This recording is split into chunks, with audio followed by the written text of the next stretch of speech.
Welcome back dear students. Microsoft Excel की 11वीं class में खुशामदीद। डियर स्टूडेंट्स, इस क्लास के अंदर हम माइक्रोसॉफ्ट एक्सेल के अंदर मौजूद सेल्स ग्रुप का जायज़ा लेंगे। सेल्स ग्रुप के अंदर भी 3 नुमाया ऑप्शंस मौजूद होती हैं, जिनमें इंसर्ट, डिलीट और फॉर्मेट के नाम से ऑप्शंस मौजूद हैं। इनके साथ छोटे तीर के निशान भी मौजूद हैं, जिनके अंदर फिर इनकी जो है वो लिस्टें मौजूद होती हैं मेन्यूज़ की शक्ल के अंदर, लिस्ट की शक्ल के अंदर।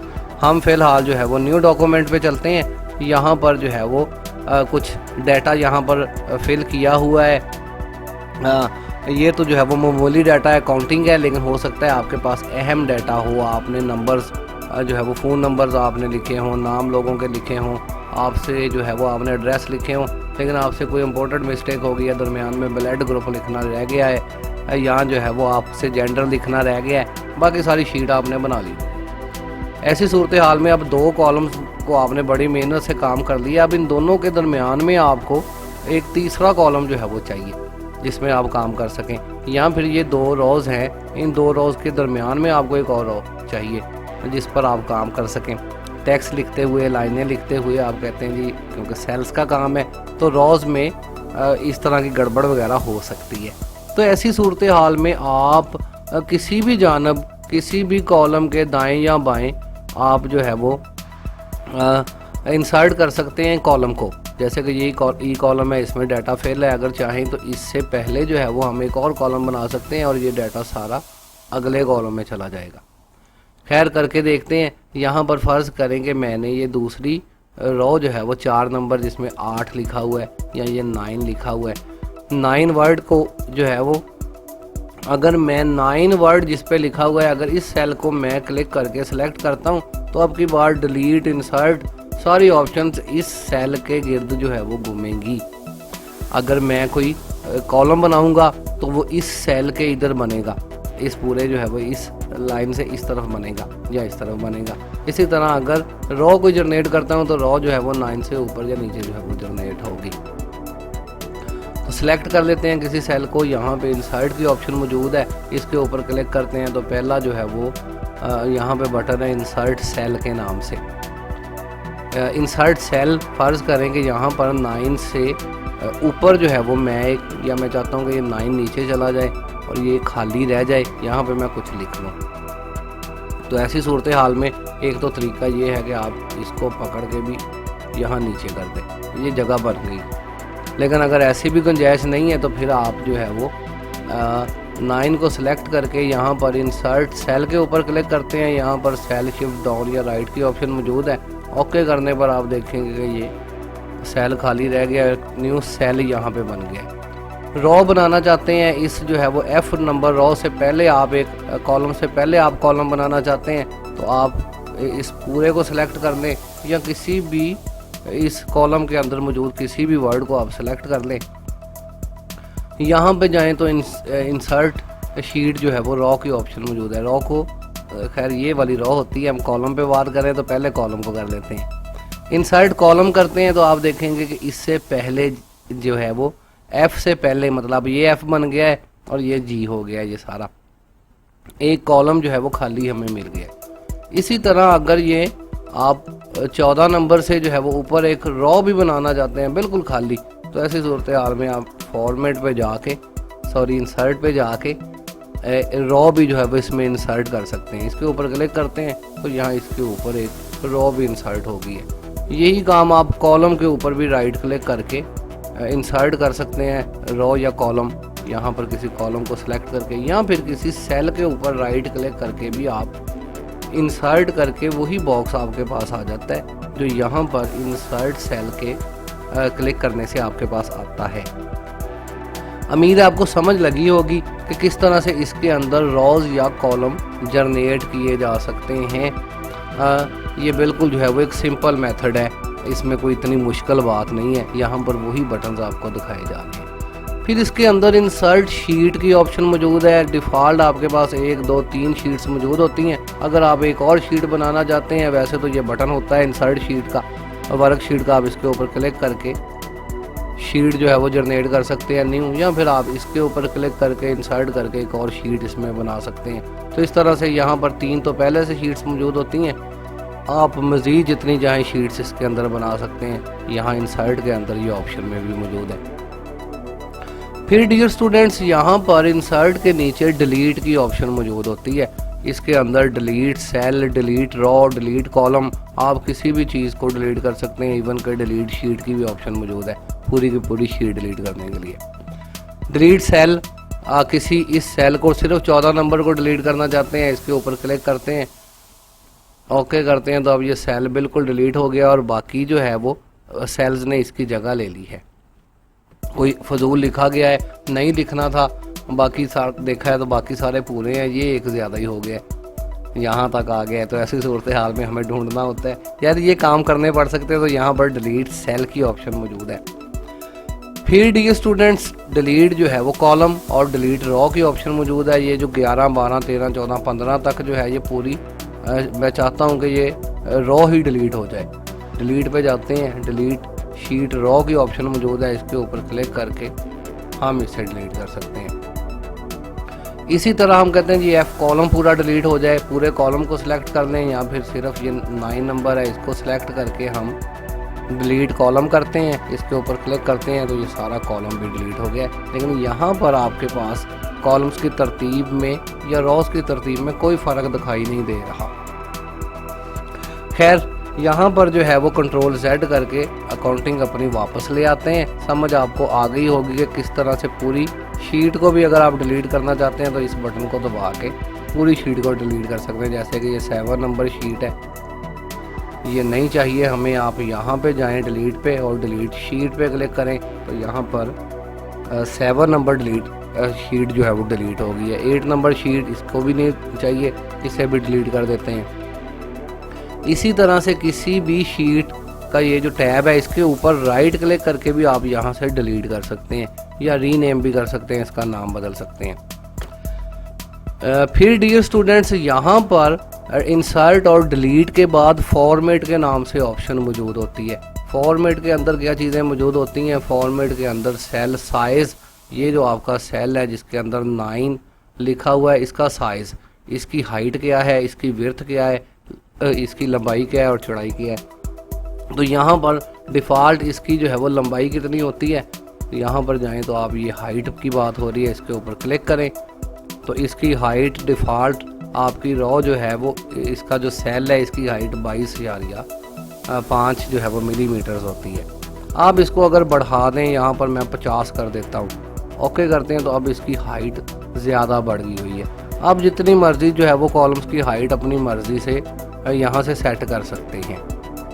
लेकिन ये काम बजाय हम जो है वो यहाँ से करें रो हाइट से, ये ज़रा दिक्कत तलब काम है। आप इसकी जो है वो लाइन को पकड़ के यहाँ पर आप जाएं नुक्कर पे, इसकी लाइन के ऊपर आप क्लिक करें और यहाँ से इसको पकड़ के भी आप इसको इस तरह से ड्रैग करके भी छोटा बड़ा कर सकते हैं। तो रो की हाइट की जो है वो बात हो रही है। इसी तरह रो की जो है वो विड्थ जो है वो इसकी चौड़ाई को कहा जाता है। यहाँ पर अगर आप नीचे देखें तो यहाँ पर विड्थ की बात हो रही है, लेकिन इससे पहले ऑटो फिट रो हाइट है। आप अगर ऑटो फिट करना चाहते हैं, जो पहले से फ़र्ज़ करें ये ज़्यादा है, आप कहते हैं जी हाइट बड़ी ज़्यादा है, इसको सिलेक्ट करके आप ऑटो फिट के ऊपर क्लिक करते हैं तो ये ऑटो फिट पे चला जाता है, वही 22.5 मिलीमीटर पे। यहाँ फिर इसका भी प्रोफेशनल तरीका ये है कि आप किसी भी कॉलम, फ़र्ज़ करें ये कॉलम कुछ ज़्यादा ही है, जो है वो इसकी विड्थ है, इसकी चौड़ाई कुछ ज़्यादा ही है, इसको प्रोमिनेंट होना चाहिए, पूरा जो है वो लिखा हुआ होना चाहिए।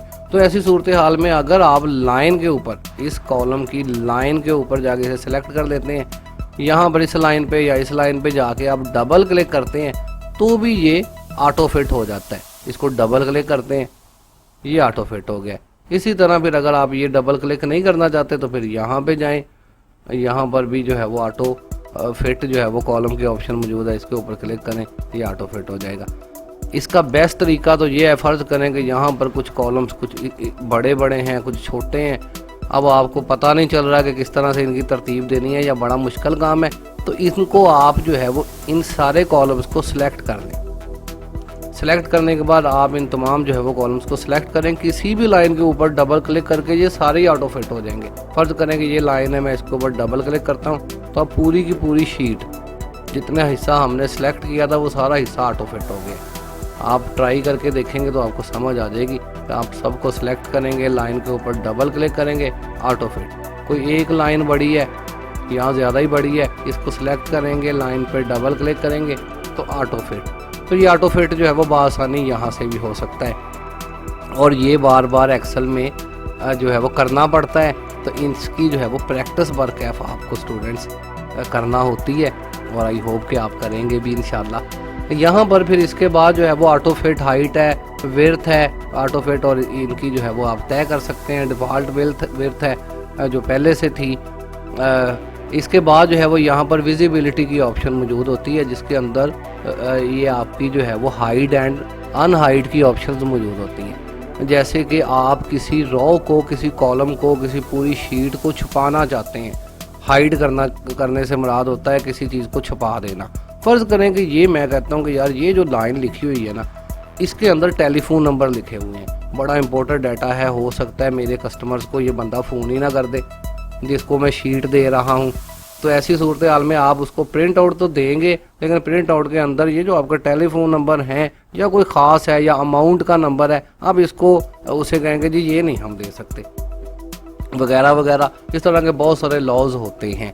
तो ऐसी सूरत हाल में फ़र्ज़ करें, हम सिर्फ फ़र्ज़ कर रहे हैं, तो यहाँ पर ई कॉलम के अंदर हमारा डाटा बड़ा इंपॉर्टेंट है। हम कहते हैं जी ये प्रिंट के अंदर ना आए, ये छुप जाए, इसको ना ये देख सके।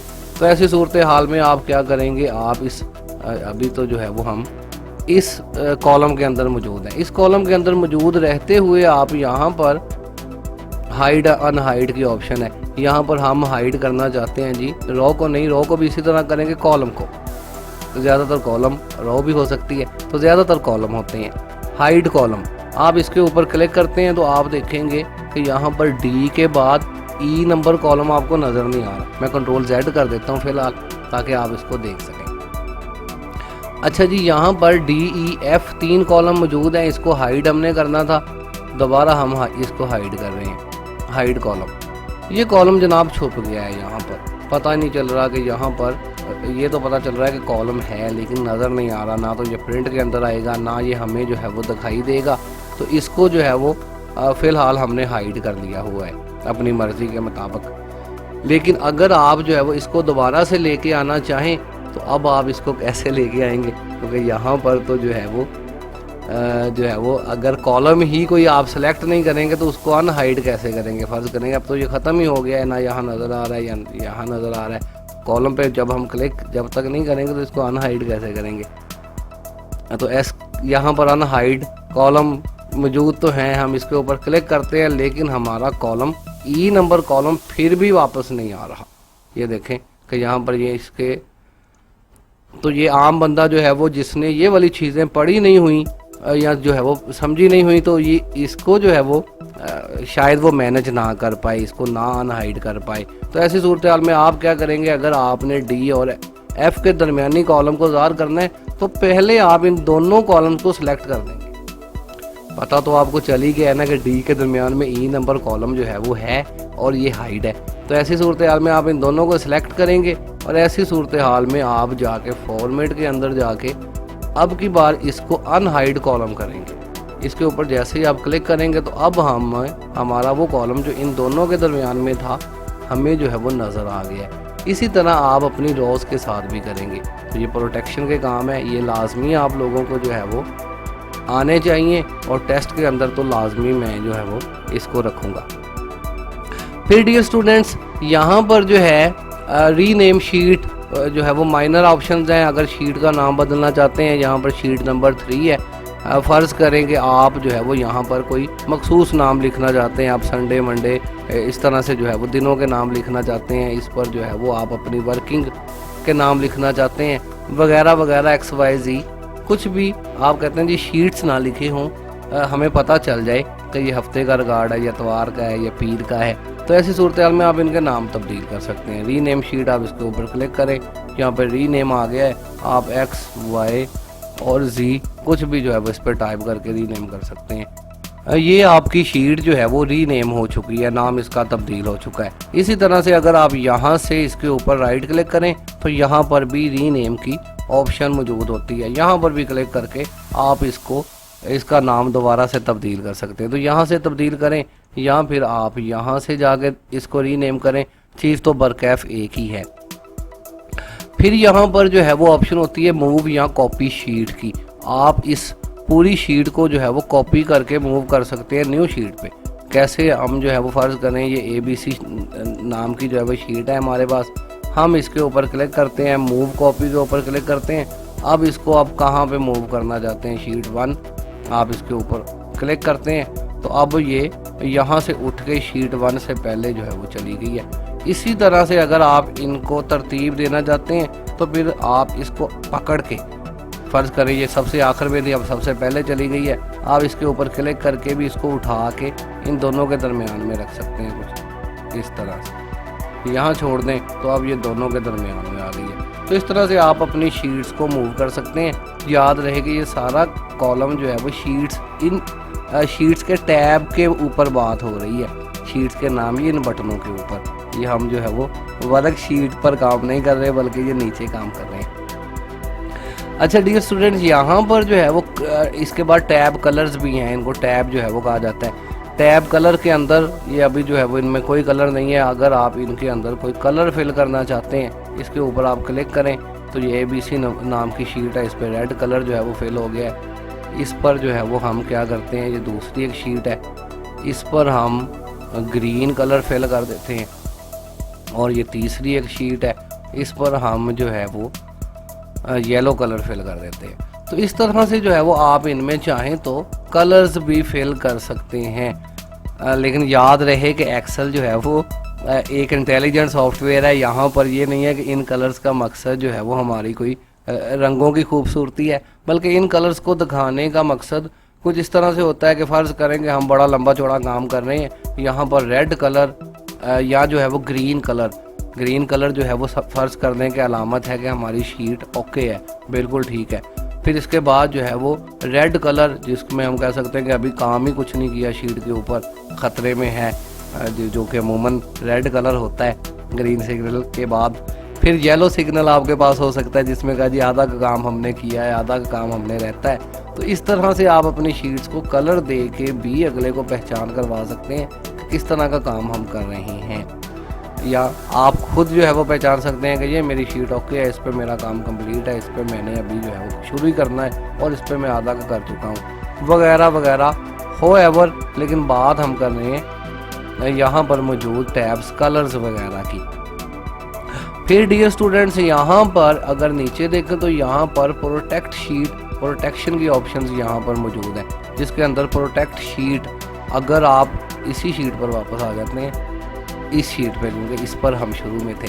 प्रोटेक्ट शीट से क्या मुराद है जनाब, फ़र्ज़ करें कि हमने एक बड़ा इंपॉर्टेंट डाटा जो है वो बनाया हुआ है और जो है वो हम कहते हैं जी इसमें कोई चेंजिंग ना हो सके। ये जो मैंने नंबर दिखे हैं 3 से लेकर 48 तक, मैं कहता हूँ ये तो खैर चले, ये बड़े नंबर इंपॉर्टेंट है, फ़ोन नंबर हैं लोगों के, कोई इसमें चेंजिंग ना कर सके। फ़र्ज़ करेंगे वो बंदा कहता है जी ये मैं अब बदल दूँ, ये जो लिखा हुआ है कोई भी आगे, अब 28 को आके मैं इस पर कुछ भी लिख सकता हूँ, किसी भी सेल के ऊपर मैं क्लिक करके इसमें कुछ भी टाइप कर सकता हूँ। अगर जो है वो आपके पास शीट ओपन है, एक्सेल में काम कर सकते हैं। लेकिन बाज़ मौक़ों पर हम जो है वो अगले बंदे को शीट देते हैं सिर्फ प्रिंट आउट करने के लिए, या जो है वो हम कहते हैं कि यार इसमें चेंजिंग कोई नहीं होनी चाहिए, ये सारा काम जो का तू जो है वो होना चाहिए, बस प्रिंट आउट वगैरह होने चाहिए, इसको हिलाना बिल्कुल नहीं है। या इनमें जो है वो बताने का मकसद ये है कि इसको प्रोटेक्ट कैसे करना है, इस सेल को या इन कॉलम्स को वगैरह वगैरह चीज़ों को।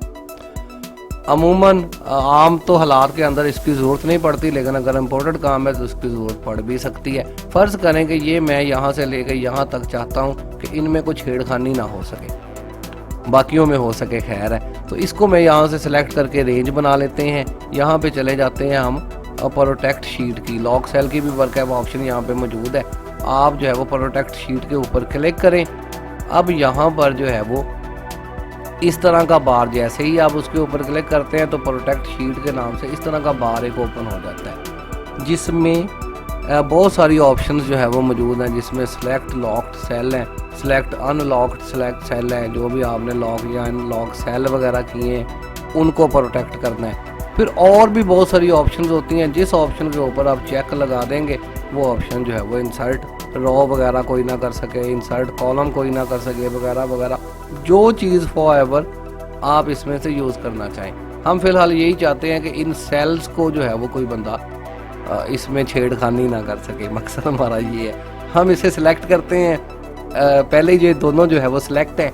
हम जो है वो यहाँ पर एक बार है जी जिस पे लिखा गया है कि आप कोई भी जो है वो पासवर्ड चूज़ कर लें, कि अगर दोबारा आपने इसको तब्दील करना है, क्योंकि आप तो ने तो खैर करना ही है ना, तो ऐसी सूरत में कोई पासवर्ड देने के बाद आप इसको दोबारा ओपन कर लें, किसी और को पासवर्ड नहीं पता होगा तो वो इसको ओपन नहीं कर पाएगा।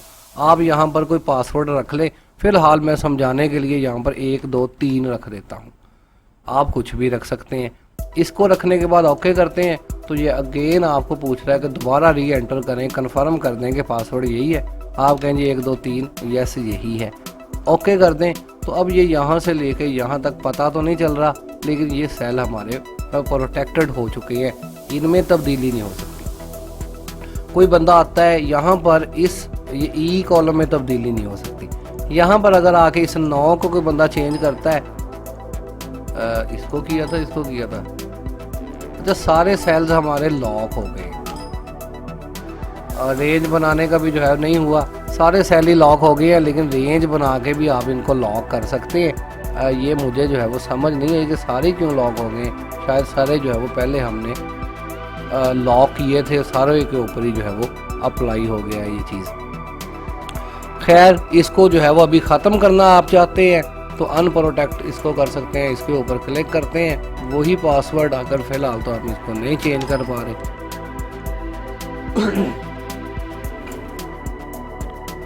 वही पासवर्ड वहाँ से हम देंगे अनप्रोटेक्ट के लिए। यहाँ पे अगर हम वही 1 2 3 लिखते हैं, ओके करते हैं, तो अब हमारी प्रोटेक्शन जो है वो यहाँ से ख़त्म हो गई है।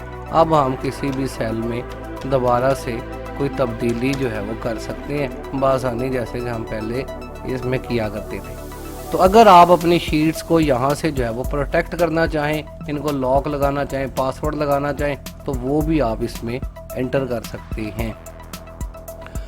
फिर डियर स्टूडेंट्स यहाँ पर आखिर में फॉर्मेट सेल की ऑप्शन है, इसके ऊपर फिर हमारी एक अलग सेल क्लास होगी जिसके अंदर ये तमाम चीज़ों को हम जो है वो डिस्कस करेंगे। कुछ को हम डिस्कस जो है वो करते जा रहे हैं। तो मेन अहम ऑप्शन जो हैं वो हमने आज की इस क्लास के अंदर चेक कर ली हैं, जो सेल्स ग्रुप के अंदर मौजूद थी। उम्मीद है कि आपको तमाम चीज़ों की जो है वो अच्छे तरीके से समझ आ चुकी होगी। तो फ़िलहाल के लिए मोहम्मद अजीम को इजाज़त दीजिए। अल्लाह हाफिज़। पाकिस्तान जिंदाबाद।